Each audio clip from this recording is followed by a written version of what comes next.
Samantala mga ka-aksyon, kung inyong maalala mga ka-aksyon, isang ginang ang dumulog sa ating programa upang manawagan sa isang bus company or bus company matapos mawala ang maleta nito sa sinasakyang bus pauwi ng Ligaw. Kung paano natin ito binigyan ng aksyon, panoorin po natin sa ating Tabang Ora mismo update. Balik probinsya tuwing holiday.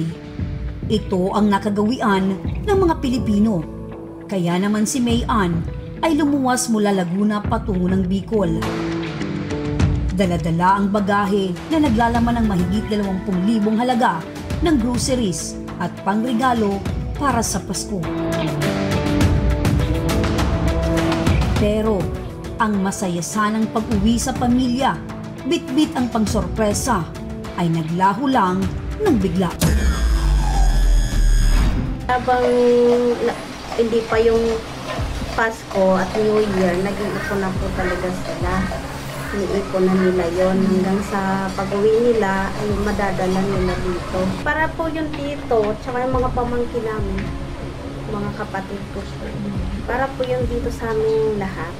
Nung pagdating nila dyan sa may, sa may mata ko, tumawag sa akin kasi naiiyak sila.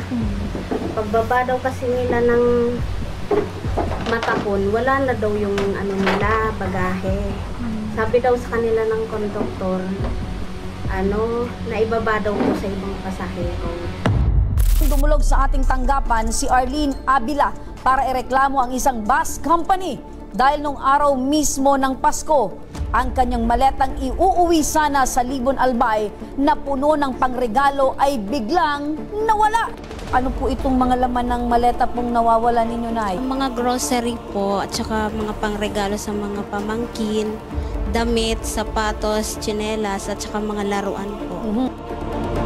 Agad ding tinawagan ng aming programa ang Regional Director ng Land Transportation Franchising and Regulatory Board na si Sir Joel De Feo para sa agarang aksyon. Sunod po sa obligation natin ng isang bus operator when it comes to contract of carriage, kailangan po makarating ang pasahero at ang kanyang bagahe safe and sound kung saan ang destino ng isang pasahero. I was assured by the management of the racing company, ng transport bus company, that they will settle the obligation to the passenger. Matapos ang programa, ay sinamahan na ng aming team si Arlene papuntang LTFRB Region 5 upang formal na makausap ang may-ari ng bus company.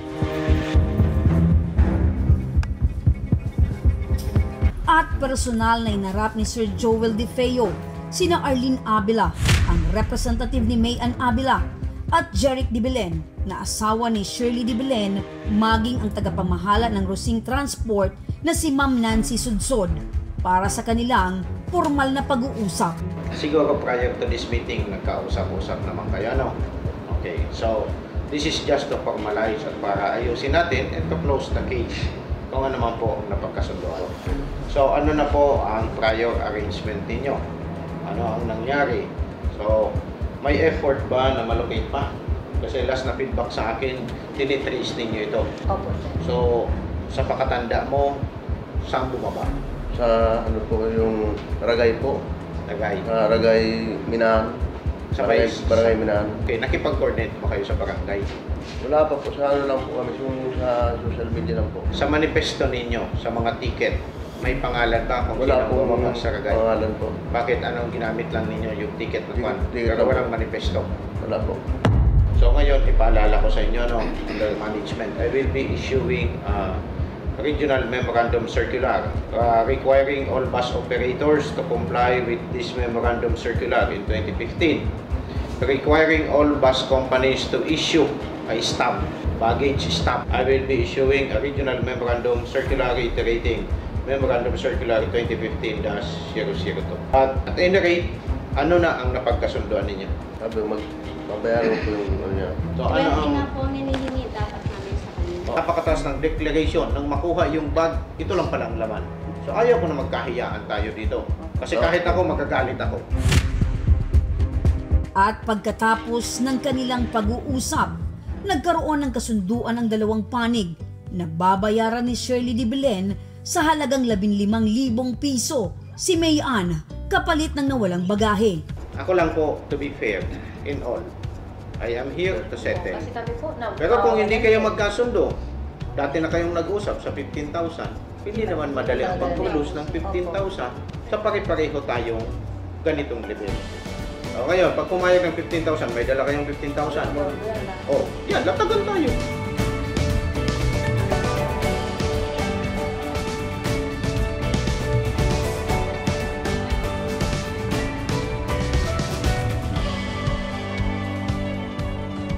Nagkaroon din ng kasunduan sina Arlene Abila at Shirley de Belen at Jeric de Belen na kung sakali man mahanap ang nawawalang bagahe bago sumapit ang ika-15 ng Enero, ay ibabalik nito ang perang ibinayad.